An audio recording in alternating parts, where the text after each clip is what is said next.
नमस्कार दोस्तों, आप सबने शेड्यूल देखा ही होगा। और शेड्यूल की वीडियो मैंने आउट की है। उसके बाद से मुझे बहुत सारे कमेंट्स डीएम्स आ रहे हैं कि सर प्लीज़ कट ऑफ का बता दीजिए, कट ऑफ कहाँ तक जाएगी, कैसे रहने वाली है, उसकी प्रेडिक्शन कर दीजिए। सो हाजिर हूँ उसी वीडियो के साथ, एक कट ऑफ वाली वीडियो के साथ। लेकिन वीडियो को शुरू करने से पहले प्लीज़ याद रखना, जो आपकी शेड्यूल है वो आउट हो चुका है और वो 22 जून को आपकी फ़र्स्ट राउंड होगा एडमिशन का। और 22 से 26 तक आपको मतलब टाइम मिलने वाला है एक्सेप्ट करने का एडमिशन का। क्या प्रोसेस रहता है, कैसे करना है, कैसे नहीं करना, क्या गलतियाँ नहीं करनी है, क्या करना है, वो सब मैंने वीडियो में बता दिया। डिस्क्रिप्शन बॉक्स में आपको वीडियो मिल जाएगी, नहीं तो आई बटन पर क्लिक करके वो भी देख सकते हैं।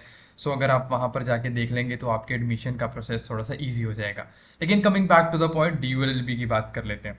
देखो, डी एल एल बी की जहाँ तक मैं बात करूँ ना दोस्तों, तो बहुत सारे चेंजेस आए डी एल एल बी में, जिसके कारण cut off, expected cut off भी बहुत बार कहीं ना कहीं चेंज होती रही है। जैसे एग्जांपल के तौर पे 2021 तक डी यू टी का एग्ज़ाम होता था, ठीक है, उसमें कट ऑफ कुछ अलग जाती थी।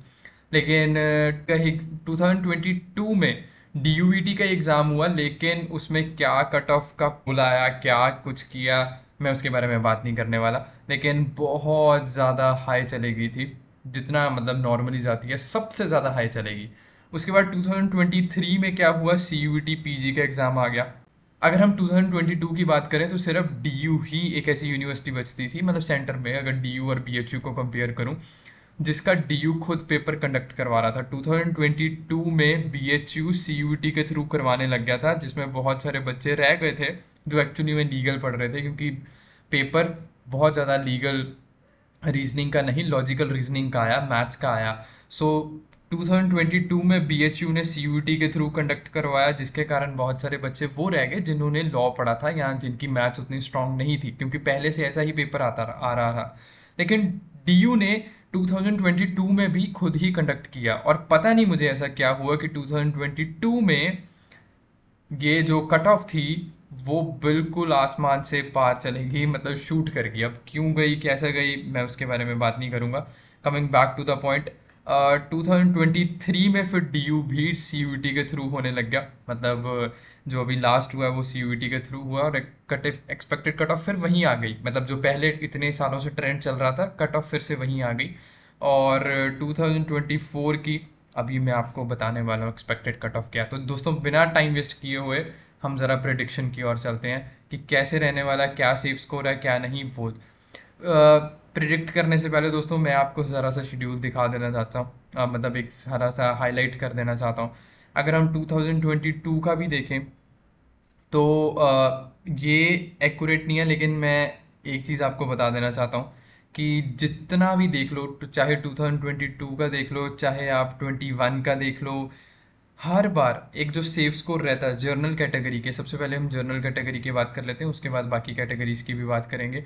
एक जर्नल कैटेगरी का हमेशा जो अराउंड, लगभग अराउंड रहता है, वो 235 रहा है आउट ऑफ 400। याद रखना, अभी मैं सिर्फ 400 आउट ऑफ 400 बात कर रहा हूँ, ठीक है। वो 235 तक, मतलब हमें ऐसा लगता है कि जर्नल कैटेगरी में एक मिल जाती है एडमिशन, चाहे लास्ट में मिले लेकिन मिल जाती है। लीविंग अपार्ट वो 2022 में जो हुआ, ठीक है दोस्तों। उसके बाद अगर मैं ओबीसी कैटेगरी की बात करूं तो 220 आउट ऑफ 400 के आसपास जो है वो हमें मिल जाती है। ये लास्ट नंबर बता रहा हूं आपको कि लीस्ट मिनिमम यहां तक हमें एडमिशन मिल जाती थी, ठीक है। और अगर ईडब्ल्यूएस की बात करूं तो दोस्तों, मैं वो ऑन एन एवरेज जितना भी मैंने रिकॉर्ड इकट्ठा किया, सब कुछ किया, हर जगह से देखा, वो ऑन एन एवरेज इतना ही रहा है, 230 225 ईडब्ल्यूएस कैटेगरी का, जहां लास्ट हमें मिलती है। एससी कैटेगरी की बात करूं तो ऑन एन एवरेज मैं 185 आउट ऑफ 400 लूंगा।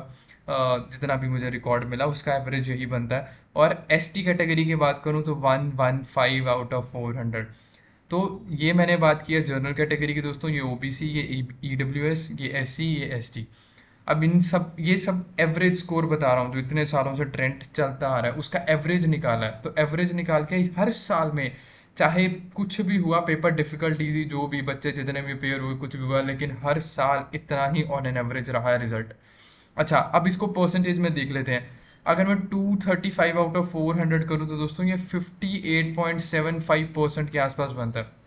कि मतलब 400 में से मतलब जितना भी मैक्सिमम मार्क्स है उसमें से अगर इतने परसेंट बच्चों के आते हैं नंबर तो वो लगभग मतलब इतने परसेंट बनते हैं और उनको एडमिशन मिल जाती है, ठीक है। और अगर 220 में बात करूँ तो वो 55% लगभग आसपास। और EWS की बात करूँ तो वो 57% है दोस्तों। SC कैटेगरी की बात करूँ तो 46.25% है। और ST कैटेगरी की बात करूँ दोस्तों तो 28.75%। हर साल इसी के आसपास हमेशा रिजल्ट रहा है, ठीक है, वो एक साल को छोड़ के। तो अब इस साल की क्या रहने वाली है, 2024 पे आ जाते हैं। देखो 24 पे आने से पहले देखो मैं एक चीज़ आपको बता देना चाहता हूँ इस साल क्या हुआ। क्योंकि 2023 में मैं नया पेज ले लेता हूँ। 2023 में CUET का जो सिलेबस था ना, ये बहुत सारे बच्चों के साथ ऐसा हुआ कि CUET 2023 का जो सिलेबस था उसमें लीगल रीजनिंग नहीं थी, ठीक है, मतलब मेंशन्ड ही नहीं था। तो किसी ने भी ना लॉ पढ़ा, ना किसी को आता था, ना किसी ने पढ़ा, कुछ भी नहीं पढ़ा। जो पढ़ा वो पढ़ा रीजनिंग, और वो मतलब बच्चा प्रिपेयर्ड था कि हाँ यार मेंशन्ड ही नहीं है, निकाल ही दिया है तो क्या करना। 2024 में लीगल रीजनिंग को सिलेबस में ऐड कर दिया गया। तो कॉन्स्टिट्यूशन को भी स्पेसिफाई एक्सप्रेसली स्पेसिफाई कर दिया गया। तो हर कोई एक्सपेक्ट कर रहा था, मैं भी यही एक्सपेक्ट कर रहा था, काश इस बार तो जैसे लीगल पेपर होना चाहिए या होता था वैसा ले लें, काश पेपर ले लें। लेकिन नहीं हुआ। इस बार भी 2024 में भी चाहे मेंशन कर दिया लीगल रीजनिंग, चाहे मैथ्स मेंशन कर दिया, चाहे कॉन्स्टिट्यूशन मेंशन कर दिया, लेकिन कोई फायदा नहीं हुआ। पेपर वही जर्नली रहा जो जो 2023 में पूछा गया था, कि वो रीजनिंग वाला बहुत ही बेसिक क्वेश्चन, कंप्यूटर के बेसिक क्वेश्चन, लीगल रीजनिंग के क्वेश्चन, लीगल नहीं लॉजिकल रीजनिंग के क्वेश्चन, मैथ्स का क्वेश्चन, इंग्लिश, तो वो बहुत ही एक बेसिक सा पेपर रहा जैसे SSC का, जिसके कारण बहुत सारे बच्चे डिसअपॉइंट हुए। मैं खुद भी डिसअपॉइंट हुआ टू बी वेरी ऑनेस्ट, क्योंकि ऐसा पेपर मैं भी एक्सपेक्ट नहीं कर रहा था। मुझे था कि एटलीस्ट इस बारी तो लीगल रीजनिंग और लॉजिक पूछ लें, कॉन्स्टिट्यूशन तो पूछ लें, जो पूछना चाहिए, क्योंकि हम लॉ पढ़ने जा रहे हैं, आगे LLB करने जा रहे हैं। ये लॉजिकल रीजनिंग का कोई आपको फायदा नहीं होने वाला, कहीं नहीं पूछने वाला, कोई कुछ नहीं करने वाला। और इनफैक्ट दोस्तों मैं खुद भी RJS देने जा रहा हूँ कुछ ही टाइम में, तो उसकी जो व्लॉग्स हैं वो थोड़े टाइम में आने वाले हैं। और मैं आपको एक्सपीरियंस से बता रहा हूँ, कहीं भी जुडिशरी में भी और भी कहीं भी मैथ्स कहीं काम नहीं आती। सो एंट्रेंस में इतनी ज़्यादा मैथ्स क्यों आ रही है, गॉड नोज उसका क्या रीज़न है। क्योंकि पूछना तो लीगल, कॉन्स्टिट्यूशन, ये सब चीज़ों के ऊपर फोकस होना चाहिए, लेकिन वो नहीं है। चलो ये सब चीज़ें साइड में रख के 2024 की प्रिडिक्शन कर लेते हैं। सबसे पहली चीज़ दोस्तों,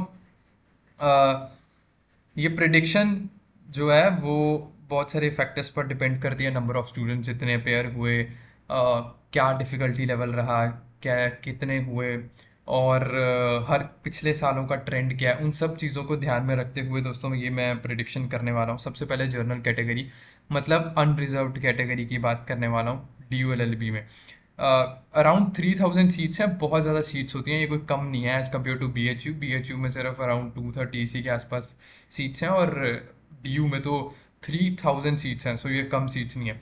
सो अनरिजर्व्ड कैटेगरी की अगर मैं बात कर लूँ दोस्तों, सेफ स्कोर बता रहा हूँ, पहले ही यहाँ मेंशन कर देता हूँ एक्सप्रेसली कि जो बच्चे 200 से ऊपर मार्क्स ले आए हैं इसमें CUET में, वो एक टोटल सेफ स्कोर में है। उनको कहीं ना कहीं तो एडमिशन मिल ही जानी है, चाहे फर्स्ट राउंड में, चाहे सेकंड राउंड में, चाहे थर्ड राउंड में, मतलब उनका डिजायर्ड कॉलेज उनको मिल ही जाना है, उनको उसमें दिक्कत नहीं होने वाली। सो इसमें प्लीज़ आप ये मत, मैं ऐसा स्पेसिफाई नहीं करूँगा कि हाँ 200 ऊपर वाले पक्का में से, वो मैंने आपको पहले ही बता दिया कि 200 वाले पहले ही सेफ रहें, थोड़ा अपने आप को थोड़ा सा खुश रखें, सेटिस्फाइड रखें कि हाँ एडमिशन हो जाएगी। सो 200 तो बहुत सेफ स्कोर है, अच्छा स्कोर है बहुत ज़्यादा, चाहे वो किसी भी कैटेगरी से बिलोंग करता हो। लेकिन अब जो मैं नंबर बताने वाला हूँ वो नंबर्स हैं जो मिनिमम रहने वाले हैं, कि हाँ इस नंबर तक लास्ट तक आपको मिल सकती है।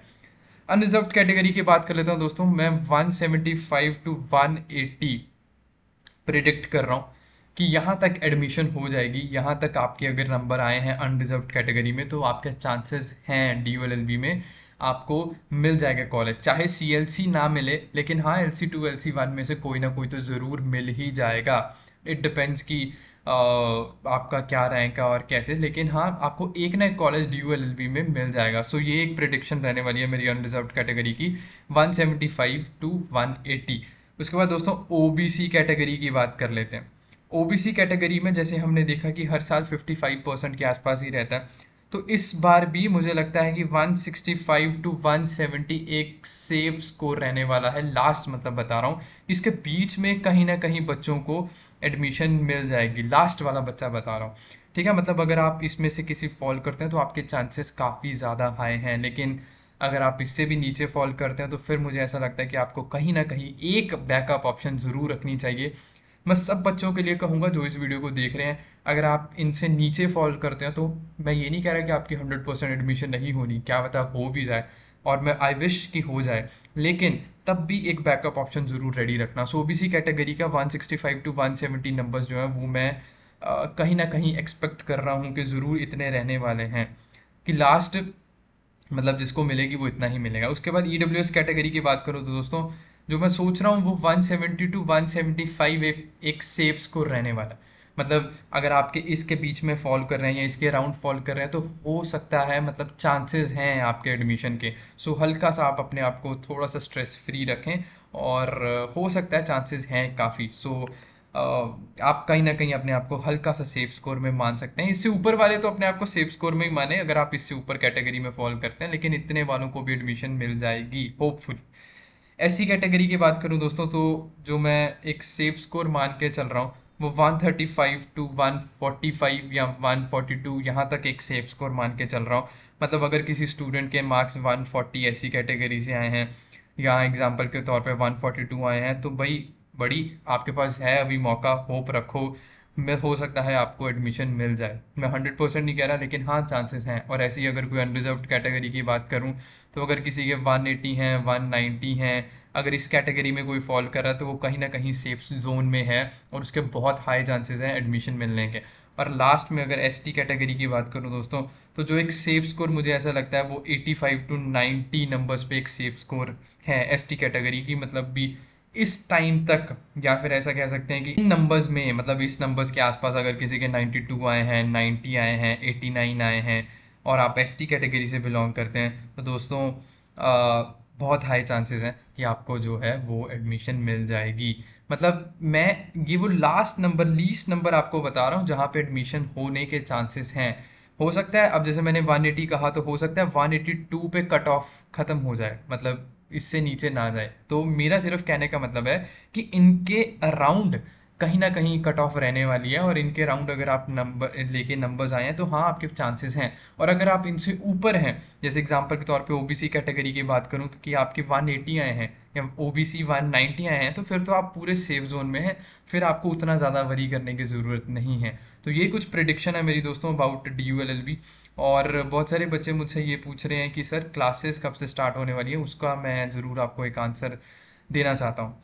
पहली चीज़ दोस्तों, एक चीज़ आप याद रखें, मैं इसके बारे में एक वीडियो लेके भी आ रहा हूँ जिसके बारे में एग्जैक्टली ग्राउंड रियलिटी मैं DU के बारे में बताऊंगा। हाल ही में 1-2 दिनों में वीडियो आ जाएगी। ऐसा होता है ना दोस्तों कि जैसे थोड़े टाइम में ना, जब ये जो आपका फर्स्ट राउंड हो जाएगा, सेकंड राउंड हो जाएगा, तो मिड जुलाई या फिर अगस्त के स्टार्टिंग में एक नोटिस आएगा। ठीक है, नोटिस DU का ही आएगा, और नोटिस में क्या लिखा होगा, मैं जस्ट एग्जांपल ले रहा हूँ कि 15 जुलाई ऑनवर्ड्स आपकी क्लासेस जो हैं वो DULLB की शुरू हो रही हैं। बहुत से बच्चे सोचेंगे कि यार हमें तो 15 जुलाई को रिपोर्ट करना है, मतलब 15 जुलाई से हमारी क्लासेस शुरू हो जाएंगी, ऐसा होना वैसा होना। गाइस ये कॉलेजेस हैं, इतना कोई सिस्टम चलता नहीं है।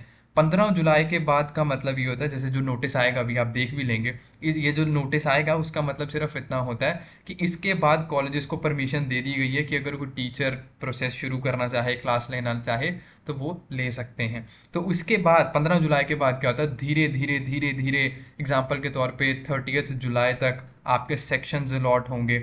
सेक्शंस में एक CR बनेगा, CR एक क्लास ग्रुप व्हाट्सएप पर बनाएगा। ठीक है, ग्रुप में CR वो सब कोऑर्डिनेट करेगा, टीचर से कोऑर्डिनेट करेगा, फिर ऐसे करते करते करते एक टीचर, जो आपके अलॉटेड टीचर होंगे, वो एक दिन कहेंगे कि यस आप क्लास ले रहे हो। तो वो एग्जांपल के तौर पे 5 अगस्त को अगर क्लास लेना शुरू करेंगे, तो तब जाके आपकी धीरे धीरे क्लासेस शुरू होनी, मतलब शुरू हो जाएंगी, धीरे धीरे लगनी शुरू हो जाएंगी। अभी जो थोड़े टाइम में नोटिस आएगा DU का, जो कि हर साल आता है कि इसके बाद आप क्लासेस शुरू कर सकते हैं, उसका मतलब ये बिल्कुल भी नहीं है कि आपको उसी दिन आके रिपोर्ट करना और उसी दिन से क्लासेस शुरू हो जाते हैं, क्योंकि बहुत सारे बच्चे बहुत दूर रहते हैं। मैं बहुत सारे बच्चों से मिलता हूँ, वो साउथ में रह रहे हैं, नॉर्थ एक्सट्रीम नॉर्थ में रह रहे हैं, नॉर्थ ईस्ट में रह रहे हैं, वेस्ट में रह रहे हैं। तो उनके लिए एकदम से आना पॉसिबल नहीं होता और आपको एकदम से आना भी नहीं है। इसके बाद धीरे धीरे धीरे जैसे जैसे व्हाट्सएप ग्रुप में आपको ऐड किया जाएगा, आपके वो क्लास मॉनिटर्स और वो सब ऐड कर देंगे आपको। तो वो ऐड ग्रुप में ऐड करेंगे, आपको धीरे धीरे बताएंगे कि कब क्लास है, टाइम टेबल्स आएंगे, फिर जाके क्लासेस जो है वो शुरू हो जाएंगी, मतलब लगनी। सो ये एक डाउट था आपका, वो मैंने क्लियर कर दिया। और ये कुछ वीडियो थी मेरी about D L L B की प्रिडिक्शन, जो फर्स्ट कट ऑफ रहने वाली है या सेकंड कट ऑफ या थर्ड कट ऑफ, ये मैंने ओवरऑल आपको बताया कि कहाँ तक आपकी कट ऑफ जा सकती है। अगर फर्स्ट नहीं तो सेकंड, सेकंड नहीं तो थर्ड में आपको ज़रूर मिल जाएगी। All the very very best. Hope रखो, और होप पे ही दुनिया कायम है, उम्मीद पे ही दुनिया कायम है। उम्मीद रखो बस, ठीक है, उम्मीद से ही सब कुछ होगा। और अगर बाई चांस यहाँ नहीं भी होता तो कोई बात नहीं दोस्तों, और भी मैं बैकअप के लिए वीडियो बना दूंगा। लेकिन आप भी अपने माइंड में कहीं ना कहीं अपनी स्टेट यूनिवर्सिटी, अपने आसपास कोई यूनिवर्सिटी बैकअप के लिए ज़रूर रखो। इस वीडियो के लिए यहाँ रखता हूँ दोस्तों। अगर आपको थोड़ी सी इन्फॉर्मेटिव या यूजफुल लगी, please hit the like button, subscribe करें टू गैरी अमृतसर। ऐसे और बहुत सारी वीडियोस देखने के लिए अभी आरजेएस की व्लॉग्स आने वाले हैं। बहुत मतलब आपको इन्फॉर्मेशन के साथ साथ मज़ा, फन कंटेंट लाने की पूरी पूरी कोशिश करूंगा। ज़रूर देखना, ज़रूर शेयर करना, सब उसके लिए बस सपोर्ट करो और सब्सक्राइब कर लो टू गैरी अमृतसर, क्योंकि ऐसे तभी आपको पता लगेगा कि व्लॉग आ गया और सब चीज़ें। इट्स फ्री, तो आप कर सकते हैं। और शेयर करें अपने सारे फ्रेंड्स के साथ। इस वीडियो के लिए रखते हैं दोस्तों। नमस्कार।